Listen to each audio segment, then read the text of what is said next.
Welcome, everyone, and good day to you wherever you may be. We are so glad you all could join us for this edition of Voices from the Field, National Mission Institutions Champion Mental and Emotional Well-Being. I am Jessica Tulloch, and I have the privilege of working at the National Office of United Women in Faith as a liaison with 43 national mission institutions. Voices from the Field is a quarterly virtual educational series featuring programs and initiatives supported by your mission giving and other financial gifts.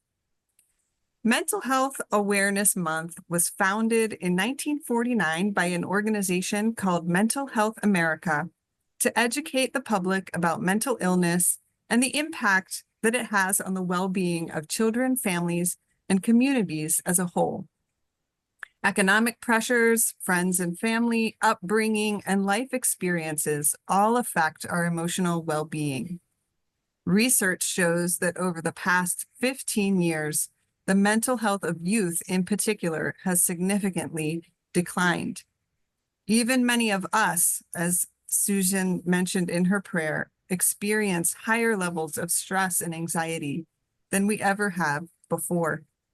Today, we will feature the work of national mission institutions, and we'll be joined by two incredible women, Brooke Watson and Kelly Williams, who will share how their organizations are responding to needs in their communities by expanding mental health services, particularly for youth and families. What are national mission institutions? Well, the overwhelming majority of today's 86 national mission institutions were founded by women that were members or missionaries of United Women in Faith's predecessor organizations, or who entrusted their properties and projects to us at the turn of the 20th century.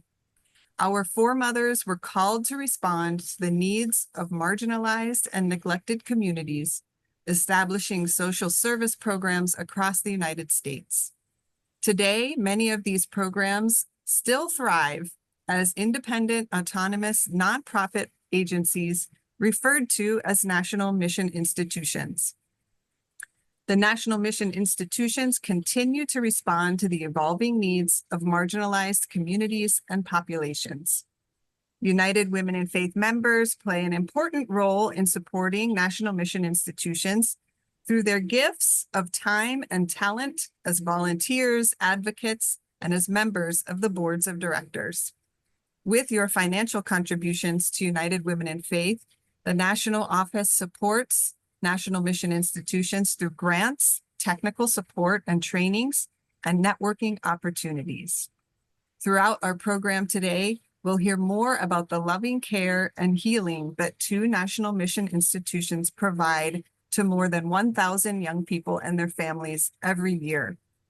Cunningham Children's Home and AK Child and Family are not the only organizations supported by United Women in Faith that engage in life-saving, innovative mental health services and trauma-informed care for women, youth, and children. As we witness their work today, let's imagine the impact multiplied in diverse locations across the United States. After their presentations, we'll have a few minutes for question and answers from the audience before closing the formal program. For those who would like, you may stay after to join a breakout room discussion. I will now pass it to my colleague, David Price, to introduce our speakers. Thank you, Jessica. Now, let us move on to our first National Mission Institution speaker. She is the Associate Director of Advancement and member of the Public Relations team of Cunningham Children's Home in Urbana, Illinois, and is their principal liaison with the United Methodist Church and UW Faith. Her work helps to transform the lives of children and families through Cunningham's child welfare and educational services, providing support, therapeutic intervention to those most in need with residential treatment, special education, and community-based service programs. We invite Brooke Watson to share more about the great work of Cunningham Children's Home. Brooke?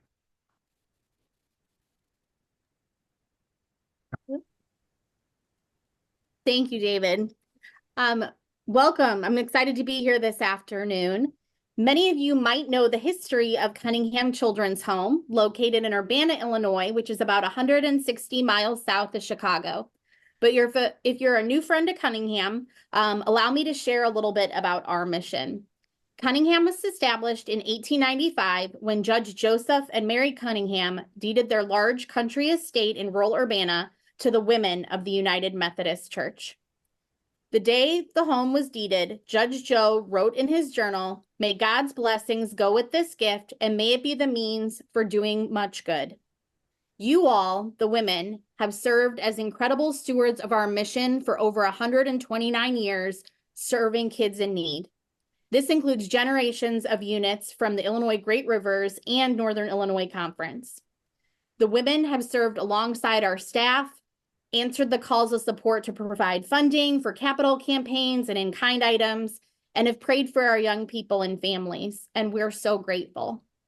Even though Cunningham Children's Home is no longer a traditional orphanage, we believe Judge Joe and Mary would be so pleased that their gift continues to do much good in the ways that we serve youth and families today.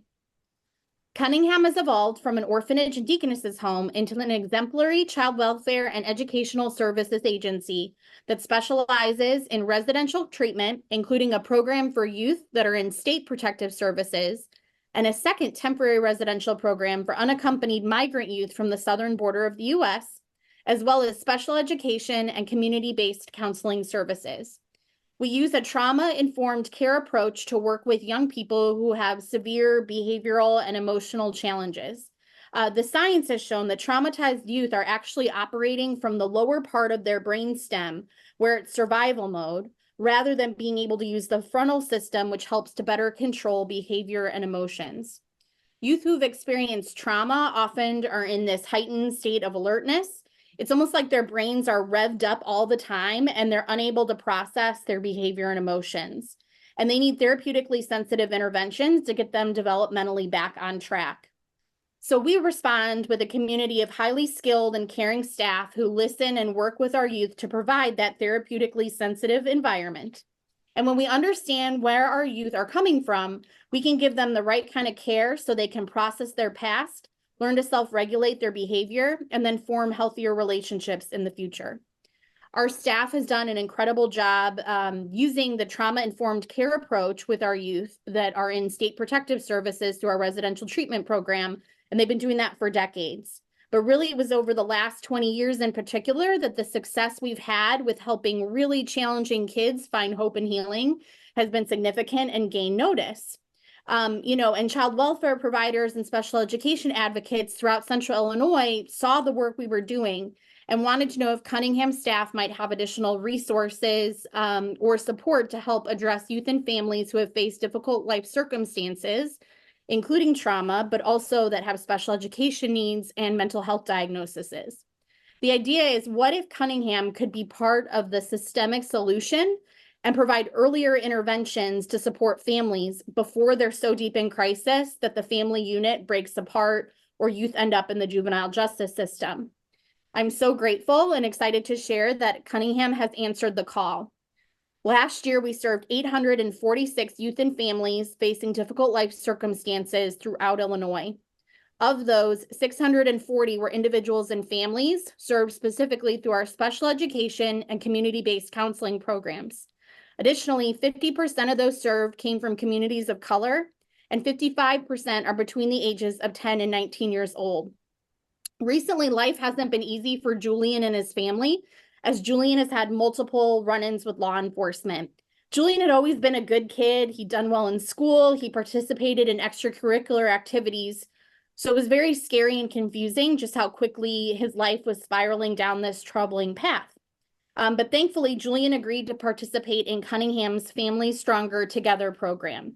And this program is designed specifically to interrupt the school to prison pipeline and work with youth who are at risk of either being expelled from school or entering the juvenile justice system. And the program not only provides support for that troubled individual, but also wraparound services for their family unit as well. And it was in a Zoom therapy session with Cunningham family support therapists and his parents that Julian was able to vocalize for the first time that he was experiencing both audio and visual hallucinations when he would have those interactions with law enforcement. So despite previous meetings with counselors, police, social workers, he'd never been able to piece together the triggers for this out-of-character behavior. So with this new information about Julian's mental health struggles, the Family Stronger Together team worked with his parents and put together communication for the state's attorney's office and worked with them. And thankfully, they recognized that this development about Julian's mental health really showed he was in need of a psychiatric evaluation rather than charges, which could eventually lead to a prison term. We have 10-year-old Pierce, who's making great progress in his classroom, thanks to James, a family support therapist that also works with Cunningham Family Strongers Together. But that hasn't always been the case. Pierce was acting out a lot in school and getting in trouble, but it wasn't always his fault. Because of his Tourette syndrome, which is a condition of the nervous system that causes tics, which are sudden movements or twitches, even sounds, he often wasn't in control of his actions. And despite efforts from the school to help, his behaviors continued to get more disruptive. And that's when the school referred him to Family Stronger Together. James helped Pierce and his mother, Sonia, work through this diagnosis. And together they figured out what behaviors were triggered by his condition and therefore, weren't in his control.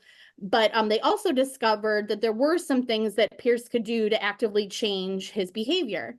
And they found that a lot of what Pierce was being penalized for in the classroom was actually a result of the Tourette syndrome, but manageable with coping skills. So, for example, they discovered that when Pierce gets really excited while he's playing a board game with James, that it triggers one of his tics. And to someone who might not understand the diagnosis, this might appear as aggressive behavior. And so James worked with Pierce on how to manage his excitement, how to calm down, and to get back on track when it happens. So since Pierce has began working with James last year, his classroom production has tremendously improved. And again, I mentioned one of the keys to the Family Stronger Together's success is that the program provides therapeutic services for the entire family. So that's caregivers and the youth. Sonia, his mom, has gained confidence in her ability to help educate Pierce's teachers on his behaviors and also to advocate for him with school staff. James shared that, anytime you have to meet with school staff about your child, it can be intimidating. And after the last round of parent-teacher conferences, Sonia told James that she did most of the talking, and he said that he was so proud of her. Another program, which is at the front line of this important work, not just with individual youth in need, but the entire family unit, is our Hope Springs Counseling Center, which actually accepts self-referrals. We don't turn anyone away based on their ability to pay, and it's truly first come, first serve for appointments with no limit to how many Medicaid and Medicare appointments are scheduled each month. Anyone, including family members, school officials, medical professionals, can make a referral, and then we work with children and adults of all ages. The Hope Springs Counseling Center is actually off campus. It's not on our residential campus area, and that was on purpose so that it could be in the neighborhoods. It's near a bus line, and it's more accessible to families. And it also offers sessions either in person at the office, but also virtually over the phone, in a school setting, or through in-home therapy. We have a team of 9 full-time therapists that offer assessment, personalized treatment planning, therapy sessions, and various mental health services to help those facing emotional and behavioral difficulties. The Hope Springs staff will help build a case management team that not only includes the family, but also school officials and other social service providers. So there's a process for holistic care and recovery. Last year, Hope Springs brought hope and healing to 293 youth, adults, and families, had 3,108 scheduled therapy sessions, and had 79% of their clients successfully complete goals. Margot, who's a Hope Springs therapist, shared how she works with 10-year-old Sally once a week and utilizes art and play-based therapeutic approaches to engage Sally in helping her to understand and communicate her emotions while also processing traumatic events in a safe environment. Sally had been having difficulty making friends at school due to a past trauma that had also made it really challenging for her to relate to other children in what was a developmentally appropriate manner. And sometimes she would lash out at others in an attempt to protect herself. But Sally has had a much easier time processing these things through artistic expression, and the physical act of creating art has helped her to regulate her emotions more effectively. In one meeting, Margot engaged Sally in an activity where she was asked to make an animal out of Play-Doh that represented her and her growth over the past year. Sally constructed a red rattler snake, and this is the actual piece of art. The front end of the snake has sharp teeth and breathes fire because that is how she has protected herself in the past. And the rattler of the snake, if you look closely, is actually made of hearts because she's learning that she can protect herself without hurting others by using the self-soothing techniques and coping mechanisms that she's practiced in her therapy sessions. Another one of our therapists, Allie, shared her experiences with 8-year-old Tiffany. While living with her mother and stepfather, Tiffany faced blame, unjust punishment, and emotional distress. Moving away from her stepfather brought some relief, but lingering trauma led to an overwhelming anxiety in crowded places and in school. She was struggling to sleep, her hygiene was suffering, and Tiffany was plagued by persistent fears. Allie noticed that Tiffany's avoidance of discussing feelings, but found success in play therapy. So using toys in the sensory room, Tiffany expressed her wishes for what she called a dream family. And through play, Tiffany revealed her fears associated with her stepfather, which she symbolized by using a dinosaur that was trying to tear the family apart. Sessions helped Tiffany confront anxiety and build courage, fostered faith in her and her mother's ability to protect each other. She now attends school regularly. She maintains her personal hygiene and addressed her sleep anxiety. Play therapy enabled Tiffany to verbalize her emotions and has transitioned Tiffany's transitioned from needing weekly sessions to bi-weekly. So that shows that there's significant progress in her journey and that she's been able to still accomplish the work in less time. And she's making great progress toward feeling loved and cared for again. We are so proud and grateful for our staff and the ways they bring their knowledge and expertise in trauma-informed care to reach families in crisis and provide more mental health support services in our surrounding communities. Over the course of Cunningham's 129-year history, there have always been 2 constants. The first is that the United Women in Faith have always been and will be steadfast stewards of the mission, ensuring it will forever help kids in need. The other constant is how your contributions to mission giving help meet the evolving needs of youth facing difficult life circumstances. Today, the gap between the funding we receive from the state versus what the actual total cost of care is for each youth is about $37 a day per kid. But every dollar contributed to mission giving greatly helps us reduce that gap and provide for the critical needs of the youth and families we serve. Again, the good we do today looks much different than what Judge Joe and Mary Cunningham could have envisioned, but I'm certain that they would be so proud of what we have become. The good we do would not be possible without United Women in Faith and friends like you all. So thank you so much for joining us this afternoon and for your ongoing support and prayers. Thank you so much, Brooke. We are grateful to learn so much about Cunningham Children's Home and the impact of its mission. Our next speaker has been the director of the Spiritual Life program at AK Child and Family in Anchorage, Alaska since 1999. Prior to her transition to AK Child and Family, she was the director of youth ministries at First United Methodist Church of Anchorage, and is a certified chaplain through the International Fellowship of Chaplains. She has also been honored with the Church Women United Nations Office Human Rights Award. We welcome Kelly Williams to share with us today about the ministry of AK Child and Family. Greetings, peace, and shalom from AK Child and Family here on the ancestral lands of the Dena'ina people. Bless you, our United Women in Faith siblings in Christ, as you bring faith, hope, and love into action for women and children all around the world. We are so, so grateful for our connection. So grateful to hear from United Women in Faith from all over the country, praying for our mission and giving us so much support and love and care.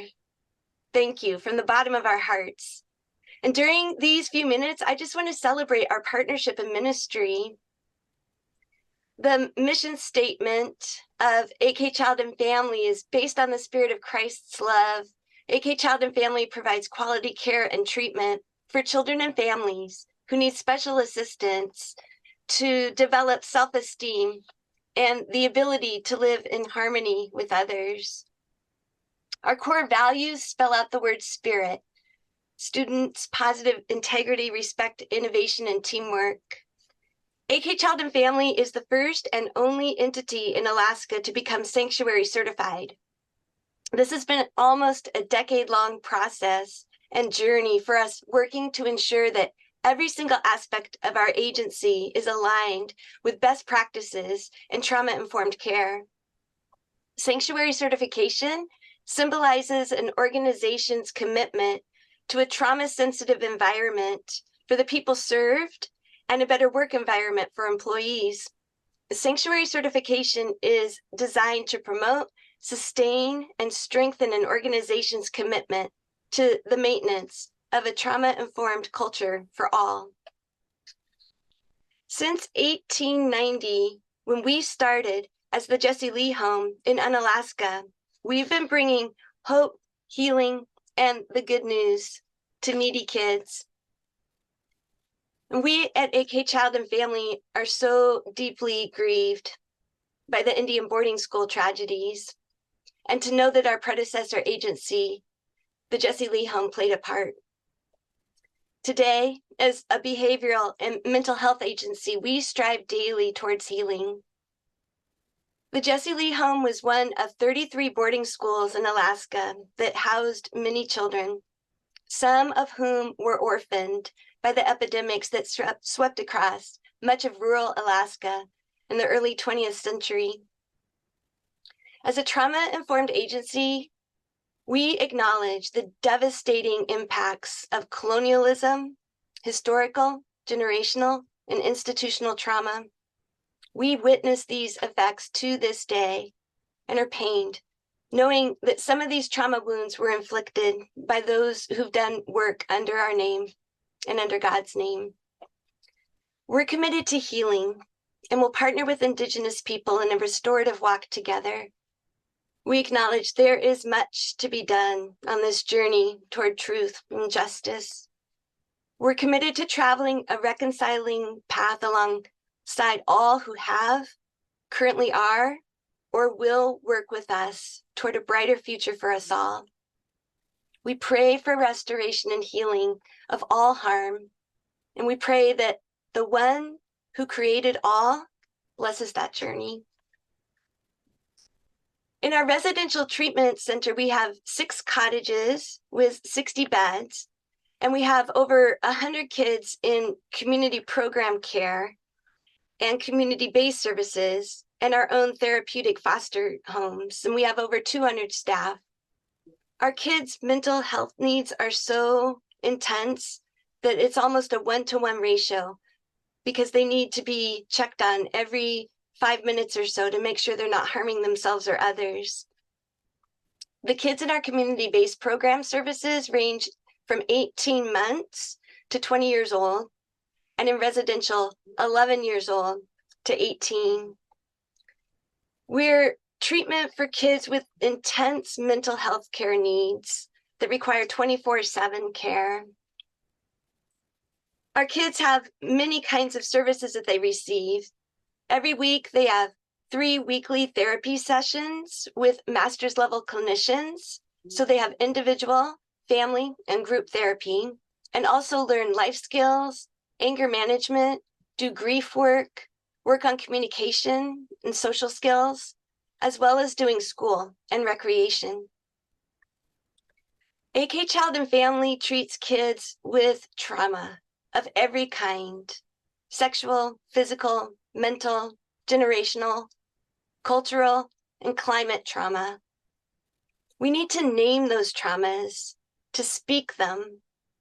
These traumas can all lead to mental and behavioral health challenges and diagnoses. And we need to shed God's light on these things so that they can be healed and transformed. Traumatized people need to feel safe, don't we all? We need to engage all 5 of our kids' senses in a nurturing, healing, comforting way to provide a safe and therapeutic environment. May our United Women in Faith connection inspire us to look upon one another with Christ-like eyes and hear one another with Christ-like ears and speak to one another with Christ-like tongues so that God's Holy Spirit can lead and heal all brokenness. Let our human earthly ways step aside so that God can do his work. Let us be obedient to God's call to love one another as he has loved us. Part of creating an environment of safety is to honor, respect, and celebrate who and whose we are. Our hope through our ministry is to model Christ's example of loving, honoring, and respecting one another. Many of the young people we serve are of Native descent. And as part of our mission statement based on the spirit of Christ's love, we believe our ministry needs to honor the Native spirituality many of our young people embrace and be a catalyst for healing. Many times, even to this day, we've heard kids ask, "Can I believe in God and still do my drumming and dancing?" And we believe God's answer to them is an unequivocal yes.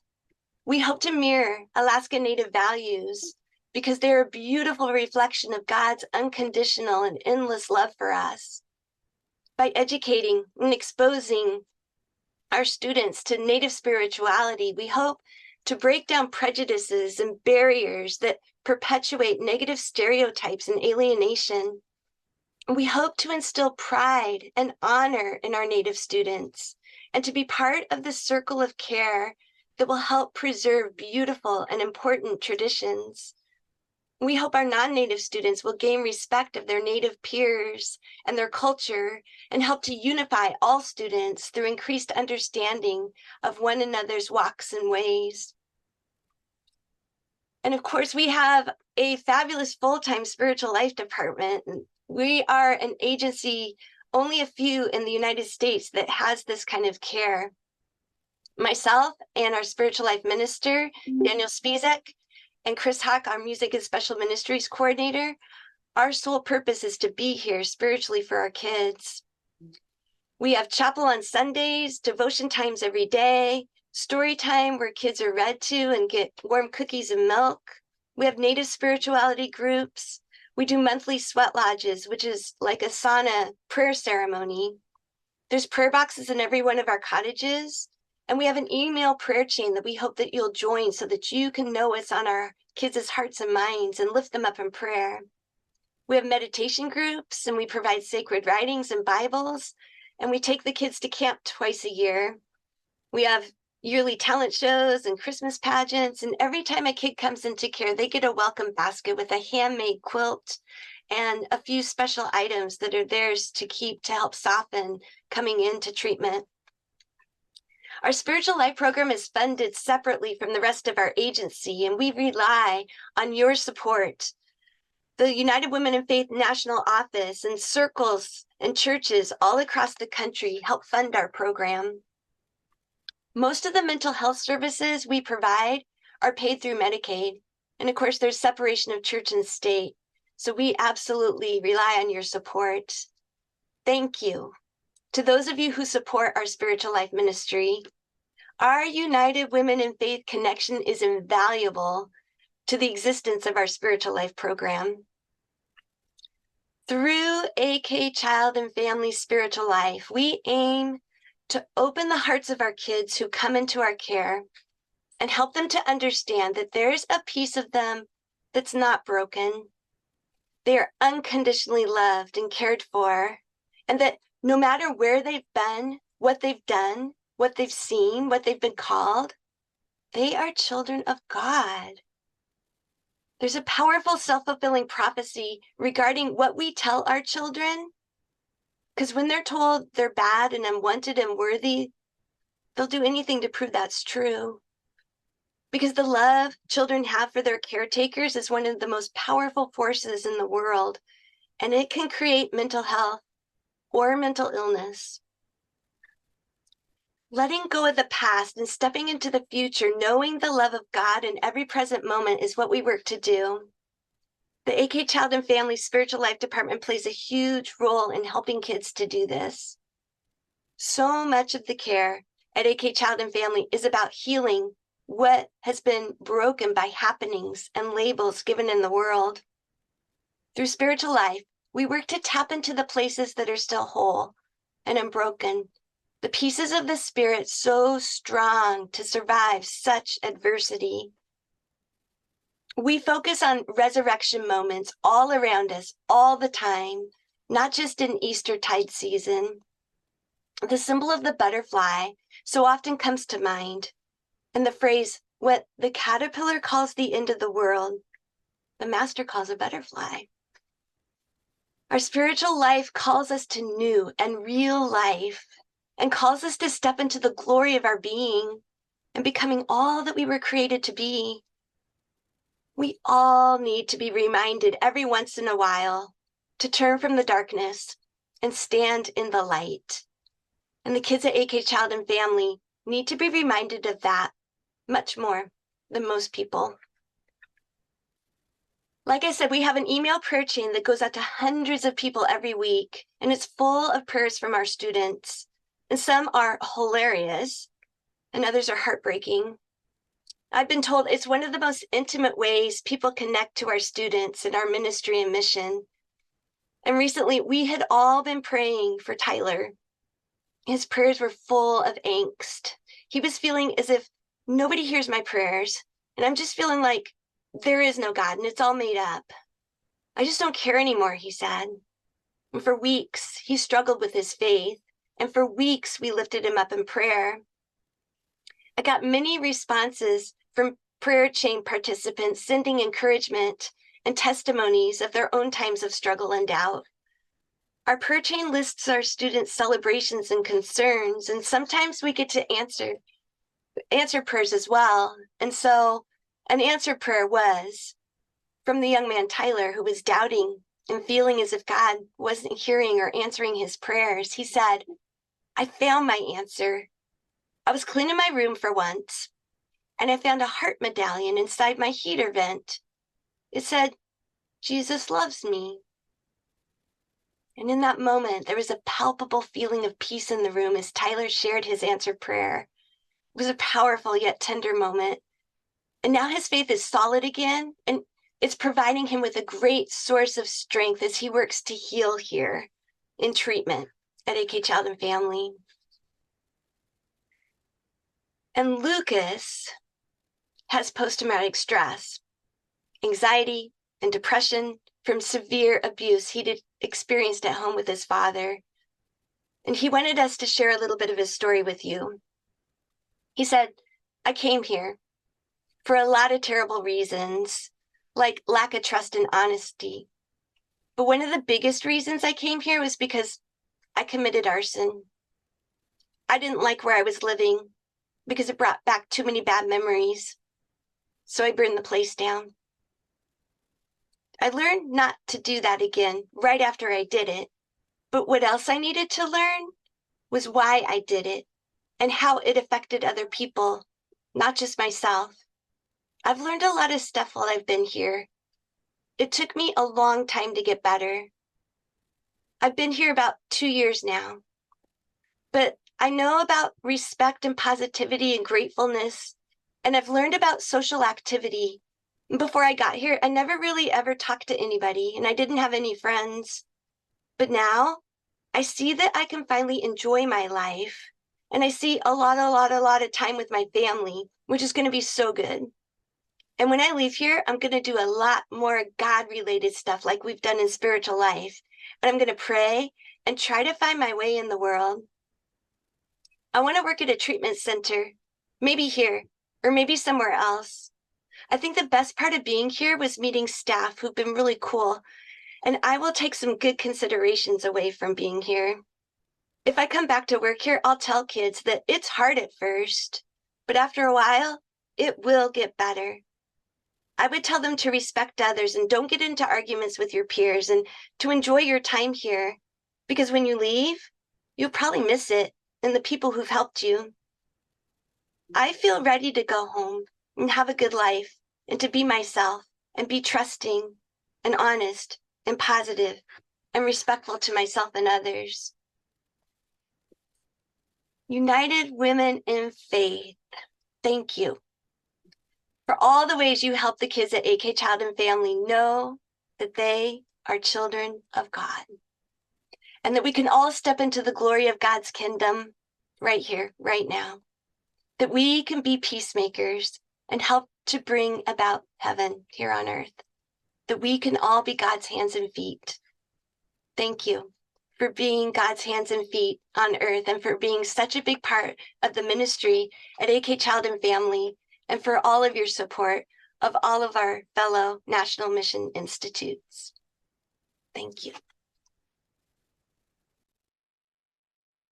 Thank you, Kelly. Thank you, Brooke. Thank you all for joining us today. Wasn't this an important message to hear? It's so meaningful to know how our mission institutions, the Cunningham Children Home and the AK Child and Family, are working with our children and youth. Those dedicated staff that are working to live out the call to be love in action, changing the world.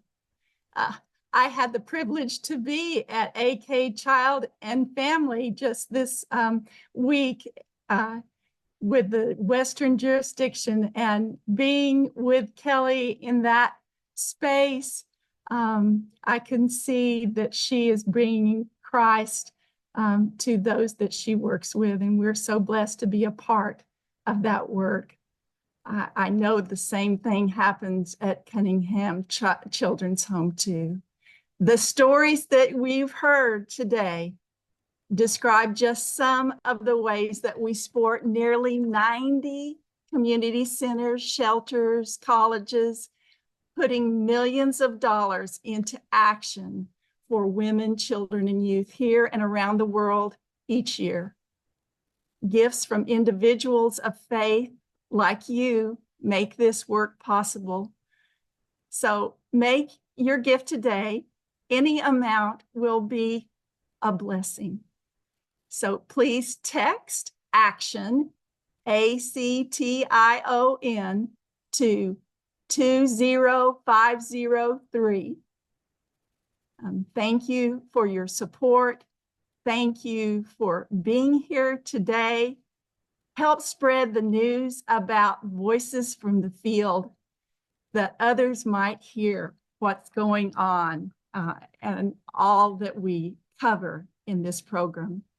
And speaking of Voices from the Field, our next Voices from the Field will be Wednesday, September 25th at 7:30 Eastern Time. So be sure to tune in. The Deaconess Home Missioner are heading that one up. So put that on your calendar. And also, please mark your calendar for the post-General Conference Summer Town Hall, Moving Forward with Hope and Passion post-General Conference.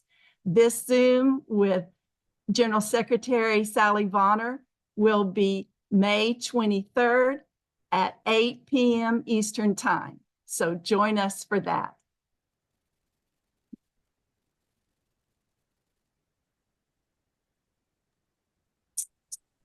Thank you, Cynthia, for those updates and also that opportunity for giving.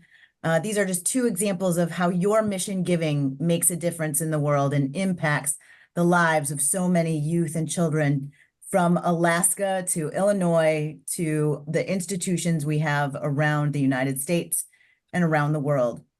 So I invite you now to put questions in the chat. We have some time with both Brooke and Kelly to answer some questions before we go into breakout rooms for those that can stay. Kelly, I don't know if you've been able to see the chat, but You got some happy birthdays going. We are all here to wish you a happy birthday. And Thank you all. I think you brought your cheering squad. There was quite a support from those supporting Cunningham Children's Home. So a couple questions that have been brought up as we see this is Mental Awareness and Mental Health Month. Mental health problems still carry a stigma in many communities and cultures. How do you see the work that you do breaking down these stigmas to ensure that these young people get the help they need? And whoever wants to go first, I'll let you answer. Do you want to go, Brooke? Yeah, The sure. alphabetical. Yeah. I think a lot of the ways that we help break those stigmas down is by one, making it about the family unit and providing all of the additional support to not just the troubled individual, but also getting past the idea of what we think therapy is and what we think processing trauma is. I know a lot of us share this image we maybe see in movies and TV where that work is happening in a very sterile clinical environment with a kid sitting on a couch, and a counselor trying to get them to open up. But hopefully through some of the examples I shared, and I can tell you from my accounts working at Cunningham, a lot of that important work is done through the incredible programming and activities, the play theory, recreation, art therapy, music therapy. And so I think it's really important to help to encourage kids, have them talk about how they're feeling, let them know it's okay to share, and try and create environments and situations where that sharing can come very naturally and authentically, and that helps break down some hesitation or fear to say something's the matter. Thank you. So one of the easiest ways to think about the sanctuary model that we're working under is to ask the question, what happened to you? Versus what's wrong with you? Because that really normalizes it. And we're always trying to normalize that we all need help. Another tool that we have is what's called a community meeting. So wherever two or more are gathered, we'll ask each other, how are you feeling? Traumatized people have a hard time identifying that, and we can all use help in broadening our emotional vocabulary. And then what is your goal? Because traumatized people have a hard time being future focused, and so being able to set a goal. And then lastly, we'll say, when you need help, who will you ask? And it's very important to ask it that way, knowing eventually we're all going to need help. So it's not if you need help, it's like when you need help. And I think there's a lot of really good organizations that are working to destigmatize it. I think also, as you talked about in the beginning, there's just an epidemic among young people now with mental health challenges. So I think it's more in the forefront now. It's more of a conversation. And I do think it is starting to be normalized. Thank you. In your experiences, both at Cunningham and at AK Family, what are some of the most common mental health issues that you see in children and teens? What are they caused from? What do you do to help? You're gonna go, Brooke? Yeah, I think and my answers might overlap with some of Kelly's, but anxiety, depression, one of the for kids that have been abused in particular, I think one thing that comes up in a lot of how they'll describe how they're feeling is that they feel dirty. We also, Kelly was sharing such insightful stuff about a self-fulfilling prophecy, and they've had so many kids. We experience that here, and it's amazing to hear Kelly share about her experiences with youth in Alaska, and us to think about the youth that we're helping here in Illinois. We see that as well, and how just trying to encourage kids to know that they're loved and they're not what their trauma was, that they can overcome what they've been through. We do a lot of work too with youth that are on the autism spectrum, and provide a lot of support services for kids with that diagnosis. So that's kind of where a lot of our strengths as an agency and with our staff fall in treatment. Ditto. No, Okay. That's post-traumatic stress, we talk about from abuse, there's going to be that. We have a lot of our kids self-harm Yes. from self-hatred, and again, from the messages that they've received. They're messages like, you're not worthy, you're not wanted, you're a bad kid, stresses from broken families, and all of that can lead to mental health issues, bullying. We also have in utero substance exposure that is difficult to diagnose because it requires the mother to admit using during pregnancy, which of course would be a stigma. But that creates brain damage. That child's brain will never be the same. And so trying to find ways to heal and function with a different brain. Thank you. Thank you. This is specifically for Kelly. Does AK Child and Family include staff who are Native? And if so, what is the ratio, and are you attempting, or how is it being attempted to increase the ratio? Absolutely. We encourage Native caretakers to partner with us. We're always recruiting.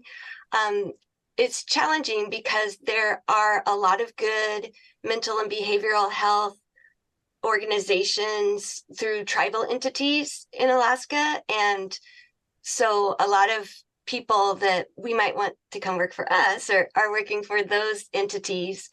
But as much as possible, we want our staff to reflect our children. And so we have about 40% Alaska Native youth that we serve. And so our ideal would to be have our workforce be 40% Alaska Native. And that was from Rita. Rita, do you want to work for us? Give me a call. Everybody, we're going to Alaska.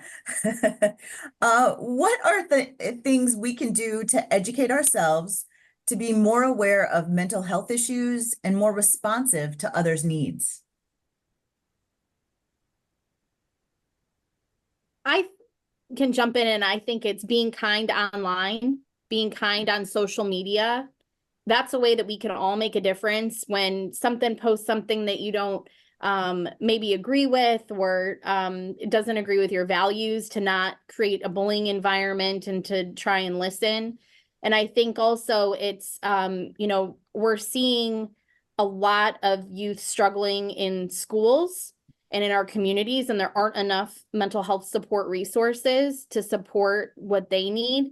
And so it goes back into, kind of what Kelly was alluding to, that these aren't bad kids. They're just kids that haven't had the same advantages as other kids in our communities. And so I think even when you're in the store shopping, if there's a child having an outburst and an overwhelmed mom not being, quick to be like, oh, I wish they would stop crying, or man, I can't believe that mom didn't get that kid under control. I know that since working at Cunningham and learning about our youth and families, that's something that's really opened my eyes in being more kind and Christ-like just in my everyday experiences. I think self-care is also really important, that we take good care of ourselves so that we can take good care of others, or choose to take good care of others. I think, the examples that Brooke was just giving, like when families get overwhelmed and aren't taking good care of themselves, like the whole unit suffers, and especially the vulnerable children. And there's just so many resources now out there. And I think just, keep your eyes open and care for one another. If you see something, say something. And if things seem off, offer kindness and a helping hand, and like, do you need help? And there's resources all over to help provide. Not enough, like Brooke just said, and the need is growing and growing. But just, I think that's good, Brooke. Practice loving kindness. treat each other in a Christ-like way. I think I have time for one more question before we end and move into breakouts. How important is spiritual health and faith to help people heal from trauma? Essential. Imperative. Yeah. Imperative. Yeah. I'm always saying, I'll go first, Brooke. Yeah. I'm always saying, you know, our kids are having therapy 3 times a week. Can you imagine? Can you imagine that for yourself? But there is just, some of these wounds are so deep, only God's going to heal it. You know, and having that spiritual component of, and message, your love, no matter what you've seen, done, heard, nurturing that. Yeah, I can't imagine us not having a spiritual component to heal some of these traumas and the generational trauma. You know, if we think about it, we were in our grandmother's womb at one point, right?